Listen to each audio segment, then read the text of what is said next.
دے۔ یہ حکم یاد رکھو، اور اگر اللہ چاہتا تو اور طرح سے ان سے انتقام لے لیتا، لیکن اس نے چاہا کہ تم میں سے ایک کو دوسرے کے ساتھ ٹکرا کر آزمائے۔ اور جو لوگ اللہ کی راہ میں مارے گئے ان کے اعمال کو وہ ہرگز ضائع نہیں کرے گا، بلکہ ان کو سیدھے رستے پر چلائے گا اور ان کی حالت درست کر دے گا، اور ان کو بہشت میں جس سے ان کو پہلے سے واقف کر دیا ہے داخل کرے گا۔ اے اہل ایمان، اگر تم اللہ کی مدد کرو گے تو وہ بھی تمہاری مدد کرے گا اور تم کو ثابت قدم رکھے گا، اور جو کافر ہیں ان کے لیے ہلاکت ہے، اور اللہ ان کے اعمال کو برباد کر دے گا۔ یہ اس لیے کہ اللہ نے جو چیز نازل فرمائی انہوں نے اس کو ناپسند کیا، تو اللہ نے ان کے اعمال اکارت کر دیے۔ کیا انہوں نے ملک میں سیر نہیں کی تاکہ دیکھتے کہ جو لوگ ان سے پہلے تھے ان کا انجام کیسا ہوا؟ اللہ نے ان پر تباہی ڈال دی، اور اسی طرح کا عذاب ان کافروں کو بھی ہوگا۔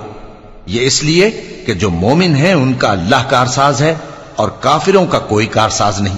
جو لوگ ایمان لائے اور عمل نیک کرتے رہے ان کو اللہ بہشتوں میں جن کے نیچے نہریں بہ رہی ہیں داخل فرمائے گا، اور جو کافر ہیں وہ فائدے اٹھاتے ہیں اور اس طرح کھاتے ہیں جیسے حیوان کھاتے ہیں، اور ان کا ٹھکانہ دوزخ ہے۔